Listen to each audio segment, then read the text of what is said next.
হাদির হত্যার মেইন আসামি ফয়সল রে ইন্ডিয়ার ধরা হয়েছে। 14 দিন রিমান্ড পরে আদালতে যাওয়ার সময় কলকাতা সাংবাদিক হলে তারে জিজ্ঞাসলা যে এখানে খার রাত আছে হত্যা করা, কোন করার কোন উদ্দেশ্যটা আছিল, কিতার লাগে হত্যা করছে। তার একটা জবাবে আইছে, ফয়সলের জবাব আইছে হ্যাঁ কোন করছে না হত্যা করছে না, এর লগে কোনো জড়িত নাই। বিএনপি জামাতর কোনো চাল হতে পারে, ফয়সলে এই কথা কইছে। আবার আবার আরেকটা কথা কইছে যে তোমরা শুধু বাংলাদেশের মানুষ হাদিয়া হাদি করে, হাদিয়া আসলে মূলত একটা জঙ্গলি, এই জঙ্গলি হওয়া মুডটা আসলে ঘুরাই গেছে, অন্যভাবে গেছে গিয়া।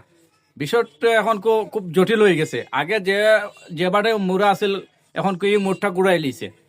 এখন জঙ্গলি বলতে কিতা বুঝাইছে আপনারা যদি জানেন এটা আপনারা হইবা। আর বিশেষ করিয়া হে যে বক্তব্যটা হে যে কথাগুলা কইছে, মানে কোন লগে তার কোনো কোনো সম্পর্ক কিচ্ছু নাই। শুধু কত হইলো এখন বর্তমানে যদি হাদি হত্যার ফয়সল কোনো আসামি নাই, তাহলে বাংলাদেশটাই ইন্ডিয়ার কিতালাই বাকি গেল, এটা একটা প্রশ্ন হইতে পারে। যদি আপনারা জানেন বিষয়টা ইনশাল্লাহ জানাইবা।